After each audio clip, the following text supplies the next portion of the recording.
આપણી સંસ્કૃતિ, આપણા સંસ્કાર સદાય રહે આપણી સાથે. ભારતના મહાન ગ્રંથો અને કવિતાઓનો સંપૂર્ણ સંગ્રહ. સબસ્ક્રાઇબ કરો તિલક.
અભિમન્યુ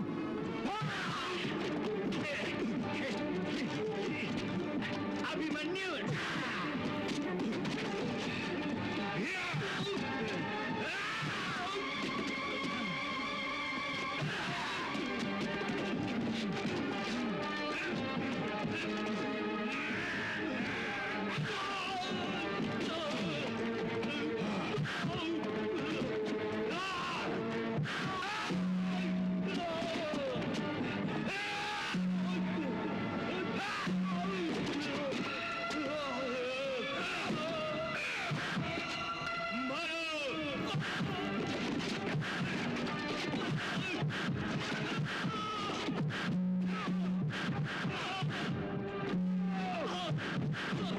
મારા પુત્ર લક્ષ્મણની હત્યા કરી હતી ને તે હાલે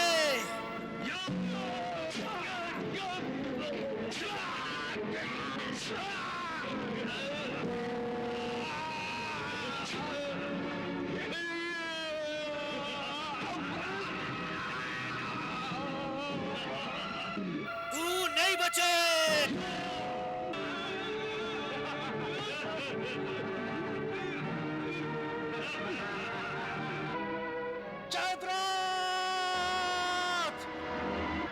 હું કુંતી પુત્ર અર્જુન પ્રતિજ્ઞા કરું છું, જો સિંધુ નરેશ જયદ્રથ કાલે સૂર્યાસ્ત થવા સુધી આપણી શરણમાં ન આવ્યો, જો એ રણ છોડીને ભાગી ન ગયો, તો હું વાસુદેવ શ્રી કૃષ્ણનો સખા દ્રોણ શિષ્ય કુંતી પુત્ર અર્જુન કાલે સૂર્યાસ્ત થવા પહેલા જયદ્રથનો વધ કરીશ. અન્યથા અગ્નિમાં પ્રવેશ કરીને સ્વયંને ભસ્મ કરી નાખીશ.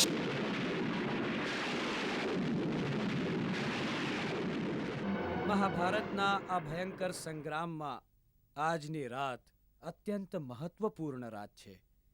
કાલે શું થશે એ કોઈ નથી જાણતું, પરંતુ આજે જે થયું છે એની પ્રતિક્રિયા હસ્તિનાપુરથી લઈને કુરુક્ષેત્ર સુધી ખૂબ ઊંડી અને માર્મિક થઈ છે.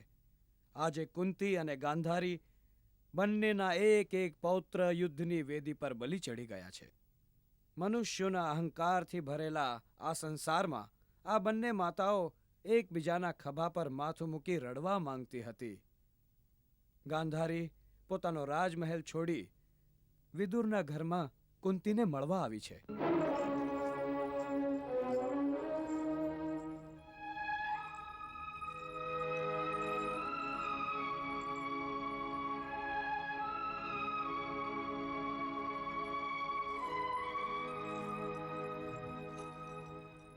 પ્રણામ બહેન. આપ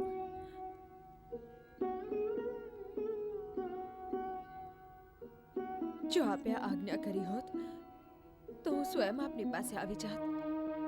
કોઈ પોતિકાના મૃત્યુનું દુઃખ તો બધાને જ થાય છે, પણ જેનું દુઃખ વધુ હોય છે, સાંત્વના આપવા લોકો એની પાસે જ જાય છે.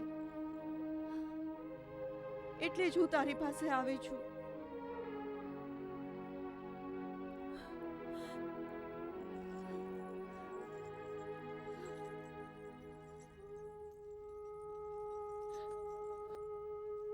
મારા લક્ષ્મણના મૃત્યુથી વધુ ઘેરું દુઃખ મને અભિમન્યુનું થયું છે, જેને આવા અધર્મ અને અમાનવીય યાતના આપીને મારવામાં આવ્યો.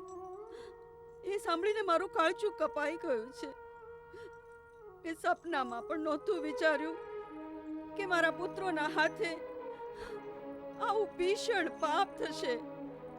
બહેન, જેવું એ પાપ કર્યું છે તેવો જ એનો દંડ પણ ભોગવશે. બીજાના પાપો માટે આપ સ્વયંને દોષી કેમ સમજો છો? કારણ કે આવું ભીષણ પાપ કરવા વાળાઓને મેં જ જન્મ આપ્યો છે. એકલામાં જ્યારે મારો વિવેક મારી સામે ન્યાયનું ત્રાજુ લઈને ઊભો હોય છે, ત્યારે જે પરડામાં મારા પુત્રો હોય છે એ પરડું તેઓના પાપોના બોજથી ભારે થઈને જ્યારે ધરતીને અડી જાય છે, ત્યારે હું અનાયાસ જ મારી કુખને દોષ આપું છું. બહેન, પોતાની જાતને દોષ આપી પોતાના આત્માને આટલી યાતના ન આપો. સ્વયં પર આટલો અત્યાચાર ઉચિત નથી. એ જ ઉચિત છે કુંતી, એ જ ઉચિત છે. કારણ કે અત્યાચાર તારા પર થયા છે, જે અત્યાચાર પાંડવો પર થયા છે, એ અત્યાચારોને માટે હું આપની ક્ષમા પણ તો નથી માંગી શકતી. અમે બધા કૌરવોએ મળીને તમારા બધાનું કેટલું અપમાન કર્યું હતું. એ પણ ભૂલી ગયા હતા કે પાંડુ કુળની વહુ કુરુકુળની પણ તો લાજ છે. છતાં પણ અમે દ્રૌપદીને ભર્યા દરબારમાં નિર્વસ્ત્ર કરવા માંગતા હતા, અને આટલું બધું થયા પછી પણ અમારી આંખો નહોતી ખુલી. કદાચ એટલા માટે કે ભગવાન આમ કૌરવોને આ નિર્લજ પાપનો દંડ આપવા માંગતા હતા. એ જ કારણસર તો આ યુદ્ધ થયું છે, અને આ યુદ્ધમાં અમને પોતાના પાપોનો દંડ ભોગવવો પડી રહ્યો છે. હું શું આવા યુદ્ધને રોકી શકત? બહેન, આપણે નારી છીએ.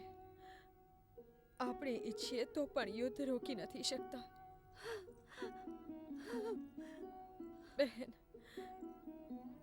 એક વખત મેં સ્વયં ક્ષત્રિયાણી થઈને મારા અપમાનનો બદલો લેવા માટે મારા પુત્રોને સંદેશ મોકલ્યો હતો, પરંતુ અભિમન્યુ અને લક્ષ્મણના મૃત્યુ પછી મારી મમતા એ નિર્ણય નથી લઈ શકતી કે ભાવુકતામાં વહીને મેં મારા અપમાનનો બદલો લેવા માટે જે આદેશ મારા પુત્રોને આપ્યો હતો એ ઉચિત હતો કે અનુચિત? કુંતી, ધર્મની વાત એ છે કે તારો એ નિર્ણય ઉચિત જ હતો. બહેન, હા કુંતી, જો ઈશ્વરને કૌરવોનો સર્વનાશ સ્વીકાર ન હોત તો આ યુદ્ધ જ કેમ થાત? કેમ બધા કૌરવો મારી જેમ પોતાની આંખો પર પટ્ટી બાંધીને આંધળાની જેમ યુદ્ધની ખાઈમાં પડી જાત? અને સૌથી મોટી સજા તો પિતામાં ભોગવે છે, જેઓ બાણની શૈયા પર સૂતા છે. આખા કુરુકુળના સર્વશ્રેષ્ઠ હોવાને સંબંધે એમણે એમનો નિર્ણય સંભળાવીને કૌરવો અને પાંડવોના કુળને સર્વનાશથી બચાવવા જોઈતા હતા. બહેન, વિધિનું વિધાન જ કંઈક એવું છે કે જે વિધિ લિખિત હોય છે એને કોઈ જ નથી રોકી શકતું.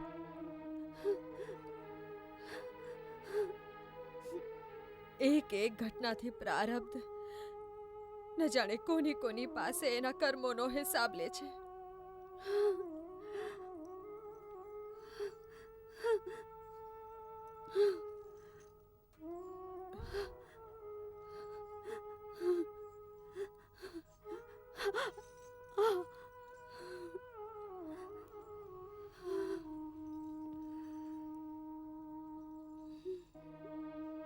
કુંતી, પ્રારબ્ધના કંઈ કેટલાય હિસાબો આપણે ચૂકવશું. એક પાપનો ભોગવટો પૂરો નથી થતો અને કૌરવને હાથે બીજું પાપ ઘડાઈ જાય છે. દ્રૌપદીના અપમાન પશ્ચાત અને અભિમન્યુની અધર્મથી હત્યા, કોણ જાણે આ પાપનો દંડ કોને કોને ભોગવવો પડશે. એ બિચારો તો નિષ્પાપ બાળક હતો. આપણે અહીં બેસીને આંસુ વેવડાવીને પોતાનું દુઃખ હલકું કરીએ છીએ, પરંતુ જેણે એને જન્મ આપ્યો હતો હે સુભદ્રા, પોતાના હૈયાના ટુકડાના મૃત્યુનું દુઃખ કેમ સહી શકશે કુંતી? પોતાના હૈયાના ટુકડાનું દુઃખ કઈ રીતે સહેશે? કઈ રીતે સહેશે સુભદ્રા? કઈ રીતે સહેશે?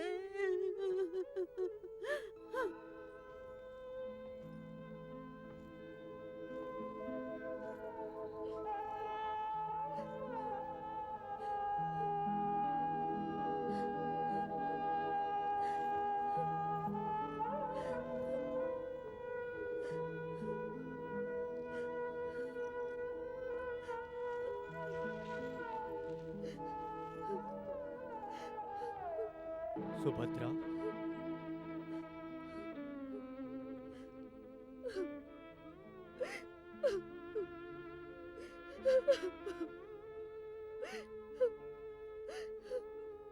તું તો એક વીર પત્ની છે, એક વીર માં છે, ક્ષત્રિયાણી છે, છતાં પણ રડે છે.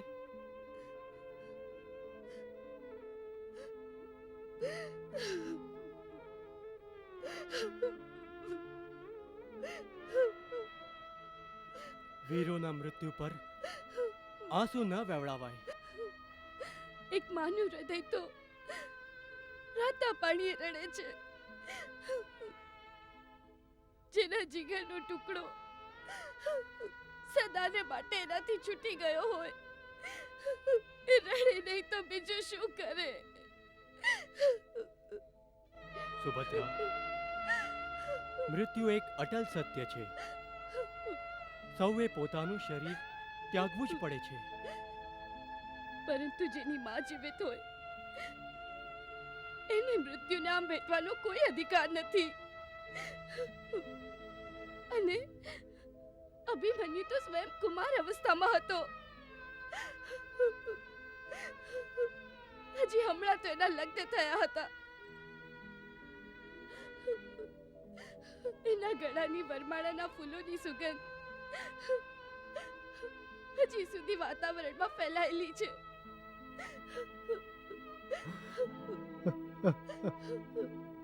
અને એની સેજના ફૂલો હજી કરમાયા પણ નથી.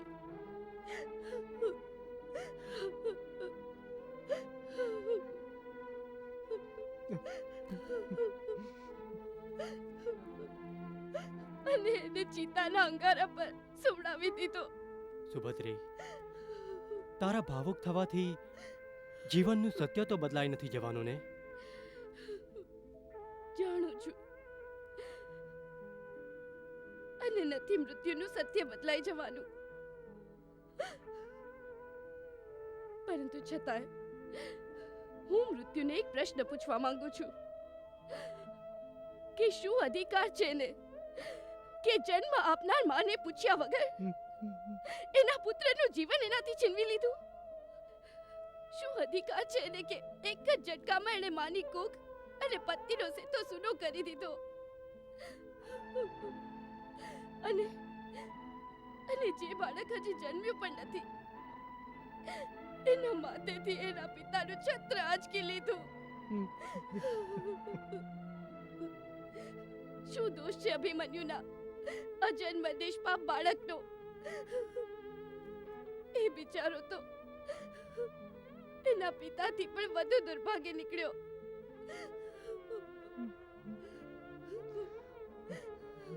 અભિમન્યુએ તો 13 વર્ષો સુધી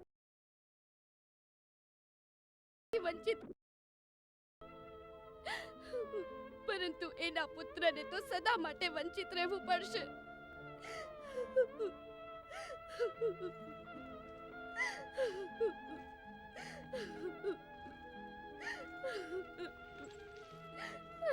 શાંત થઈ જા સુભદ્રે, શાંત થઈ જા.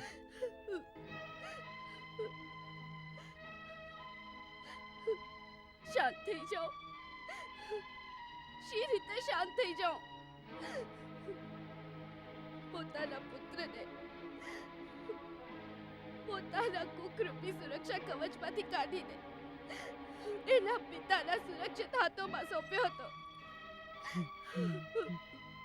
કૌરવો જેવા વરુઓના સમૂહમાં મારા પુત્રને છોડીને આપ ક્યાં ચાલ્યા ગયા હતા? મારી નાખ્યો મારા પુત્રને, લોકોએ મારી નાખ્યો. મારા ફૂલ જેવા બાળકને ધૂળમાં મેળવી દીધો અને આપ કંઈ ન કરી શક્યા. કેવા ધનુર્ધર છો આપ, જે પોતાના બાણોથી પુત્રની સુરક્ષા ન કરી શક્યા. મારો પુત્ર પાછો આપો. સુભદ્રા, પાછો આપો. સુભદ્રા, હજુ કેટલું વહેવું છે તારે ભાવનાના સમુદ્રમાં? સત્યને તો સમજ. જે થવાનું હતું તે થઈ ગયું. થવા કાળને કોણ રોકી શકે છે? હા, એક વાત હું પૂર્ણ વિશ્વાસ સાથે કહી શકું છું કે અભિમન્યુનું આ બલિદાન વ્યર્થ નહીં જાય. સુભદ્રા, અભિમન્યુનો કૌરવોએ વધ કરીને એ લોકો અધર્મની ચરમ સીમાએ પહોંચ્યા છે. આ અધર્મના દરેક દોષીને એના અપરાધનો દંડ અવશ્ય ભોગવવો પડશે. કાલે સૂર્યાસ્ત પૂર્વે અધર્મી જયદ્રથની આહુતિ આ રણયજ્ઞમાં અપાશે અને એ પશ્ચાત એક એક કરીને સર્વ કૌરવો માર્યા જશે. આખી સૃષ્ટિ સાક્ષી રહેશે. અને તું પણ મારો વિશ્વાસ કર સુભદ્રા, વિશ્વાસ કર.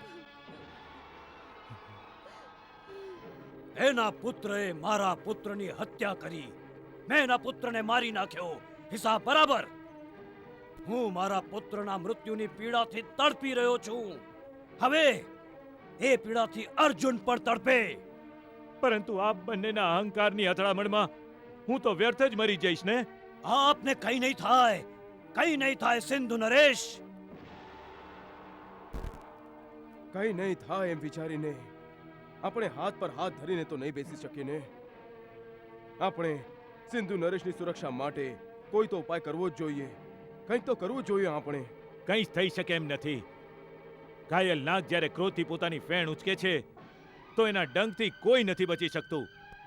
અર્થાત મારું મૃત્યુ નિશ્ચિત છે. ના, નાગથી બચવાનો એક ઉપાય છે કે એની ફેણની સામે આવવાને બદલે ભાગી જા. અર્જુને પોતાની પ્રતિજ્ઞામાં કહ્યું છે કે જો સિંધુ નરેશ યુદ્ધ ભૂમિ છોડીને જતા રહ્યા તો તે એની હત્યા નહીં કરે. આપ સાચું કહો છો કૃપાચાર્ય. મારે હમણાં યુદ્ધ ભૂમિ છોડીને જતા રહેવું જોઈએ. સિંધુ નરેશ, આપ કેવી કાયરો જેવી વાતો કરો છો? યુદ્ધ ભૂમિ પરથી ભાગી જવાની વાત કરીને આપ અમારા શૌર્યનું અપમાન કરો છો. ક્ષમા કરો અંગરાજ, આમાં અપમાનની શી વાત છે? આપ ભાવુક થઈને વિચારી રહ્યા છો એટલે તો આવું કહો છો. ખરી વાત તો એ છે કે મહારાજ જયદ્રથે યુદ્ધભૂમિ છોડીને જતા રહેવું જોઈએ. અન્યથા ક્રોધિત અર્જુનના ધનુષમાંથી નીકળતા બાણ કોણ જાણે કેટલા કરોને યમલોક પહોંચાડી દેશે. અર્જુનના બાણોનો જવાબ આપવાની ક્ષમતા મારામાં છે કૃપાચાર્ય. સમજી લઈશ એને પણ. તારી ક્ષમતાને કોઈ બીજા સમય માટે રાખી મૂક અંગરાજ. અર્જુન એકલો જ એક વિશાળ સેના બરાબર છે અને જ્યારે એણે પ્રતિજ્ઞા કરી છે ત્યારે તો અવશ્ય પોતાની બધી જ શક્તિઓથી એને પૂરી કરવાની કોશિશ કરશે. એટલે જ આપણે અર્જુનને એની પ્રતિજ્ઞા પૂરી કરવાનો મોકો ન આપવો જોઈએ. મારી સમજણમાં તો કંઈ જ બેસતું નથી. ગુરુ દ્રોણાચાર્ય, આ સંબંધે આપનું શું કહેવું છે? યુવરાજ, એમાં કોઈ સંદેહ નથી કે આપણે અર્જુનના દરેક આક્રમણનો ઉત્તર આપી શકીશું. પરંતુ કાલે જે યુદ્ધ થશે એમાં અર્જુન આક્રમણ કરશે અને આપણે રક્ષાત્મક યુદ્ધ કરવું પડશે. યુદ્ધમાં આક્રમણ કરવા વાળો જ અધિક લાભ લઈ જાય છે. તેથી જ તો કૌરવોને અધિક હાનિ થશે. આપ સૌનો મત શું છે? મારા વિચારે તો સિંધુ નરેશે યુદ્ધભૂમિનો ત્યાગ કરી જ દેવો જોઈએ. કારણ કે ક્રોધિત અર્જુન પાંડવોના શસ્ત્ર ભંડારનું સૌથી ભયંકર અસ્ત્ર બની ગયું છે. ગુરુદેવ, જો અર્જુન પાંડવોનું સૌથી ભયંકર અસ્ત્ર બની ગયો હોય તો સિંધુ નરેશ જયદ્રથ પણ આપણા શસ્ત્ર ભંડારનું સૌથી ભયંકર અસ્ત્ર બની ગયા છે. હા, આ શું કહી રહ્યા છો મામાશ્રી? અહીં સિંધુ નરેશ જયદ્રથના પ્રાણ સંકટમાં છે અને આપ એમને જ કૌરવોનું ભયંકર અસ્ત્ર કહી રહ્યા છો. સાચું કહું છું ભાણિયા. આપણે પોતાના આ ભયંકર અસ્ત્ર વડે પાંડવોનો ભયંકર અસ્ત્ર અર્થાત અર્જુનને નષ્ટ કરી શકીએ. હા, અર્જુનને નષ્ટ કરી શકીએ છીએ? મામાશ્રી, આ કયું પાસું ફેંકી રહ્યા છો આપ? ભાણિયા, હું જે પાસું ફેંકું છું એ પાસાનું નામ છે જયદ્રથ. જયદ્રથ?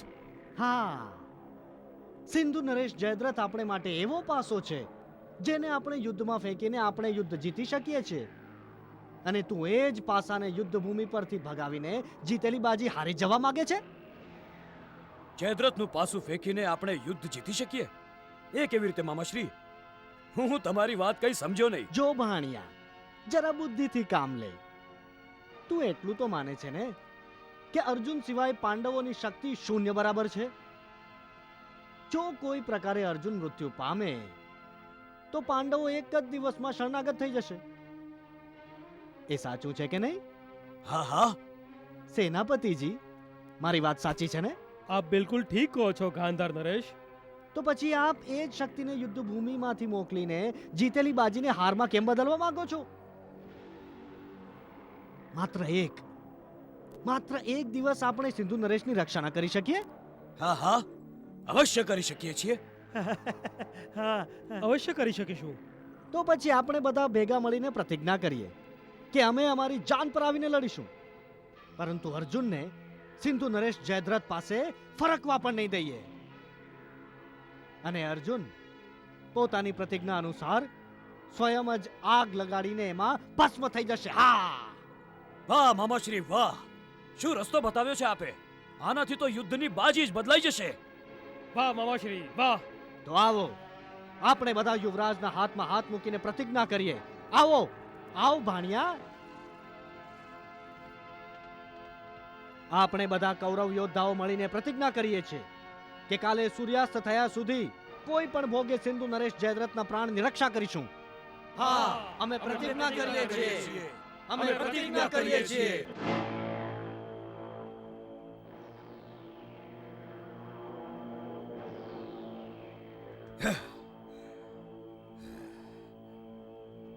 બધાએ પ્રતિજ્ઞા તો કરી લીધી, પરંતુ એ રાતે કૌરવોની શિબિરમાં કોઈ સૂતું નહીં. બધાને કાલની ચિંતા હતી. કાલે શું થશે? શું તેઓ જયદ્રથને બચાવી શકશે કે નહીં? શકુની પણ અંદરથી ગભરાયેલો હતો.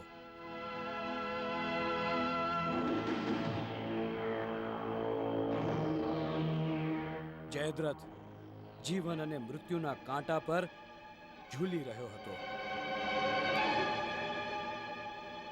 ત્યાં પાંડવોની શિબિરમાં પણ કોઈને ઊંઘ નહોતી આવતી. બધા ચિંતામાં હતા કે શું અર્જુન જયદ્રથનો વધ કરી શકશે કે નહીં કરી શકે.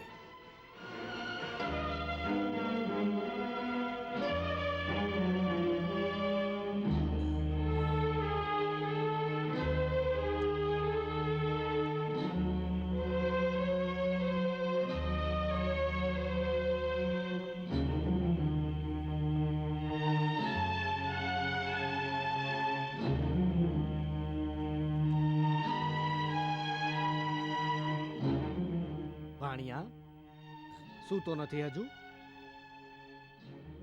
ના મામાશ્રી, ઊંઘ જ નથી આવતી. એ જ વિચારે છે ને કે કાલે શું થશે? મામાશ્રી, કાલે અર્જુનનું મૃત્યુ નિશ્ચિત થશે જ ને?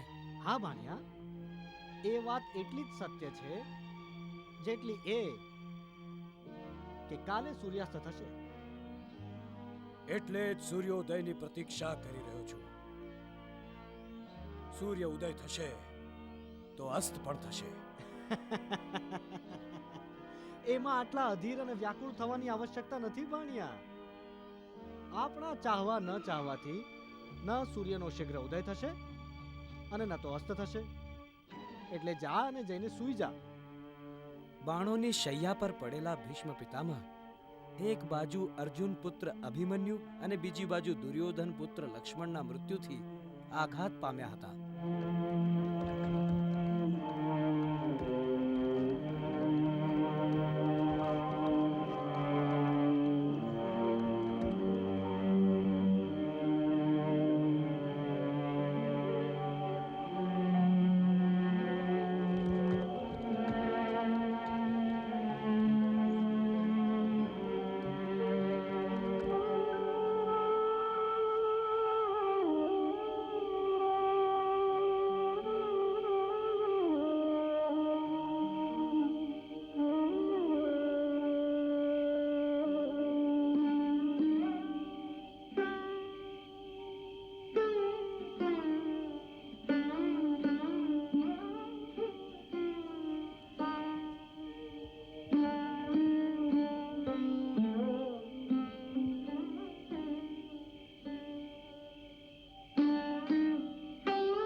પ્રણામ પિતામહ.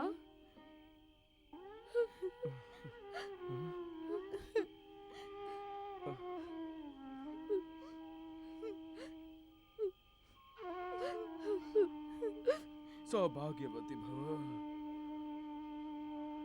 સુભદ્રા, દ્રૌપદી,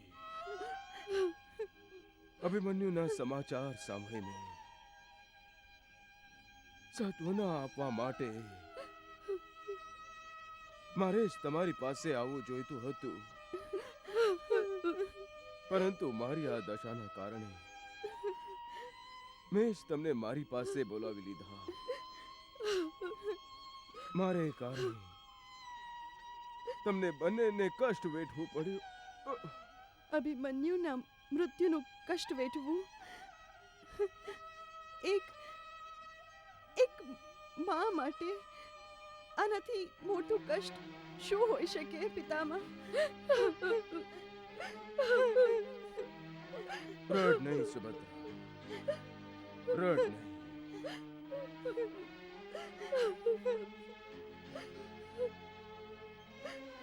ક્ષત્રિય કન્યા થઈને તમને બંનેને આંસુ વહાવાનું શોભા નથી આપતું. શું ક્ષત્રિયાણીઓ માં નથી હોતી? અને હું તો એ દુર્ભાગી માં છું જેનો એક જ પુત્ર હતો. પોતાના એકના એક પુત્રનું અકાળ મૃત્યુ થતા એક માં રડે નહીં તો બીજું શું કરે?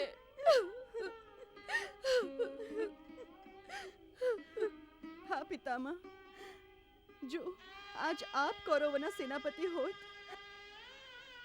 તો અમારો અભિમન્યુ જીવિત હોત. કારણ કે આપ કૌરવોને આ અધર્મ કદાપી કરવા ન દેત, કદાપી કરવા ન દેત. હા પિતામહ, જો આપ હોત તો મારા અભિમન્યુની રક્ષા અવશ્ય કરત. જ્યારે સાક્ષાત મૃત્યુ કોઈનો વધ કરવાની ઈચ્છાથી રણભૂમિ પર અવતરિત થાય છે સુભદ્રે, તો કોઈ કોઈની સુરક્ષા નથી કરી શકતું.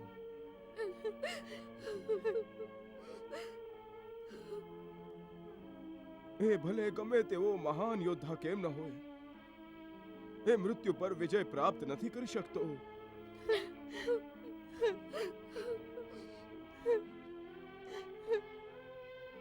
અને મૃત્યુ અલગ અલગ સમય પર અલગ અલગ વેશ ધારણ કરે છે. જેમ અભિમન્યુ માટે મૃત્યુએ દુર્યોધન, દુશાસન, શકુની, કર્ણ અને દ્રોણાચાર્ય આદિનું રૂપ ધારણ કર્યું હતું, એ જ રીતે મારે માટે એ શિખંડીનું રૂપ લઈને પ્રગટ્યું હતું.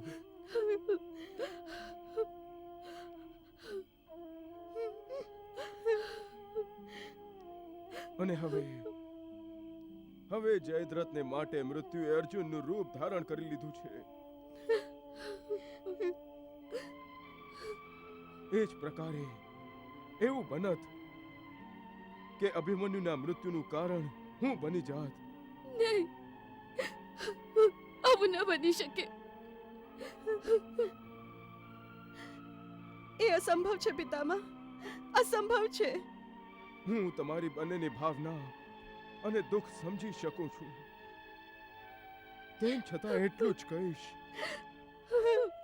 કે જે જન્મ લે છે એ મરે પણ છે, અને જે મરે છે એ ફરીથી જન્મ લે જ છે.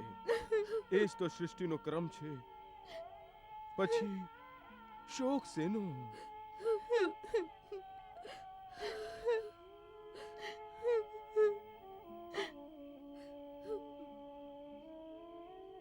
હે સુભદ્રે, હે પાંચાલી, તમે અભિમન્યુ માટે શોક ન કરો.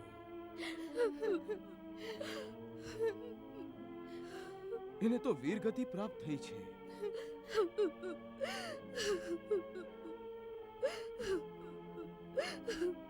જે દરેક યોદ્ધા ચાહે છે, અને એ દરેક યોદ્ધાનું સૌભાગ્ય નથી હોતું.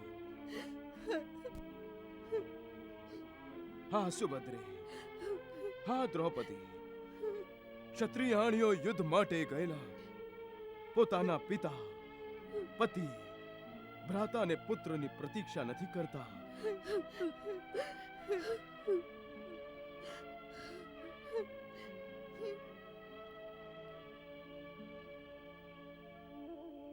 હા, અને જો તેઓ ઘરે પાછા આવે તો તેઓ એને ઈશ્વરની કૃપા સમજે છે, અને પાછા ન ફરે તો એને ઈશ્વરની ઈચ્છા જ માને છે.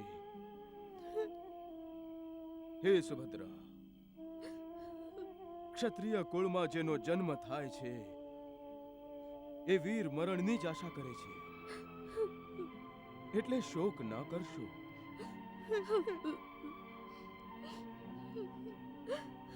ક્ષત્રિય ધર્મનું પાલન કરવા જતા વીર અભિમન્યુએ પુણ્ય લોક પ્રાપ્ત થયું છે.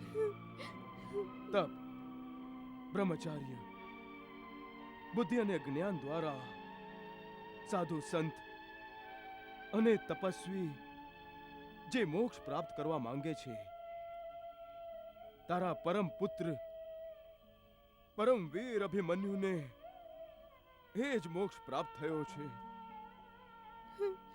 પછી શોક શેનો? શું કરીએ પિતામહ? આખરે અમે સ્ત્રીઓ છીએ. અમારા હૈયાને ગમે તેટલા કઠોર બનાવી દઈએ, પરંતુ મીણ કદી પથ્થર તો ન જ બની શકે ને. હું માનું છું, દરેક માં પોતાના પુત્રને જીવિત જોવા માંગે છે, પરંતુ વિચારો, જો પોતાના પ્રાણોની રક્ષાને માટે અભિમન્યુ યુદ્ધ ભૂમિથી ભાગી જાત, તો શું તમે બંને પ્રસન્ન થાત?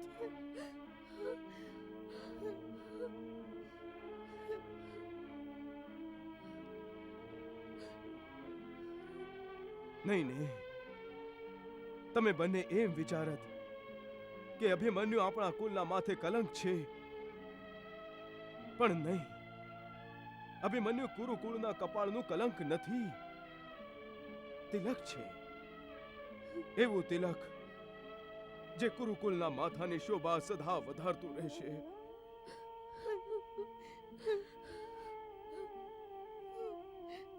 અભિમન્યુ અમર થઈ ગયો છે સુભદ્રે, અમર થઈ ગયો છે.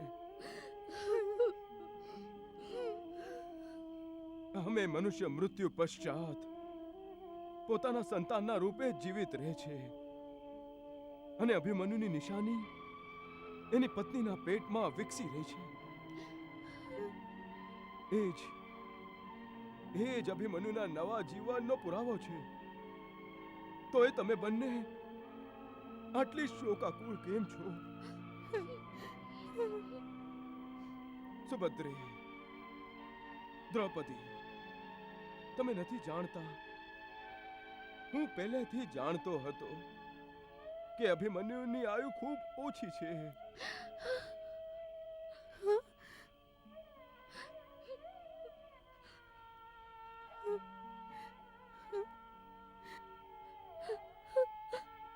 અર્થાત અભિમન્યુના જન્મ વખતે કુરુકુળના રાજ જ્યોતિષીએ મને અભિમન્યુ વિશે જણાવ્યું હતું. એટલે શોક કરવો મૂકી દો, જે થયું એને ભૂલી જાઓ. પરંતુ પિતામહ, અમને કાલની ચિંતાએ સતાવે છે. પાર્થ અર્જુને પોતાના પ્રાણને દાવ પર લગાવી દીધા છે. જાણું છું, અને હું તમને આશ્વાસન આપું છું કે અર્જુન પોતાની પ્રતિજ્ઞા પૂર્તિ અવશ્ય કરશે. એ સર્વશ્રેષ્ઠ ધનુર્ધર છે, અને સૌથી મોટી વાત એ કે એ ભગવાન શ્રી કૃષ્ણનો ભક્ત પણ છે, અને એમનો મિત્ર પણ. એ જ ભગવાન શ્રી કૃષ્ણની કૃપા એને માટે સુરક્ષા કવચ બનશે.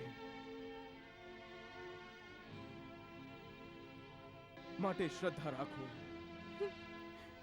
કાલે અર્જુનને યુદ્ધમાં કશું નહીં થાય, જીત એની જ થશે. પિતામહ, આપની વાતથી અમારું હૈયું હળવું થયું છે. હવે અમને આજ્ઞા આપો પિતામહ.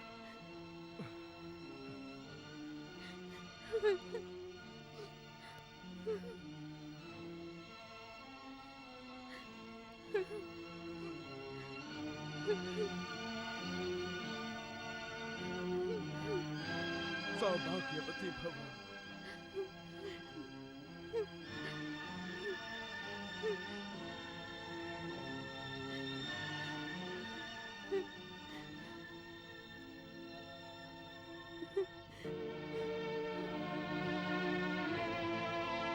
હે વાસુદેવ, આપે જે કાર્ય મને સોંપ્યું હતું મેં તે પૂર્ણ કર્યું. હવે આપે જ બધું આગળ સંભાળવાનું છે. કેવળ કાલના સૂર્યાસ્ત સુધી મહારાજ, કેવળ કાલના સૂર્યાસ્ત સુધી અર્જુને આપણા જમાઈ જયદ્રથના જીવનની અવધિ સીમિત કરી દીધી છે. નહીં ગાંધારી, એવું ન વિચાર. અર્જુને પોતાની પ્રતિજ્ઞા દ્વારા પોતાનું મૃત્યુ નિશ્ચિત કરી દીધું છે. બની શકે છે કે જયદ્રથનો વધ કરવામાં અસફળ થાય. પરંતુ અર્જુનથી જયદ્રથની સુરક્ષા કોણ કરી શકશે મહારાજ?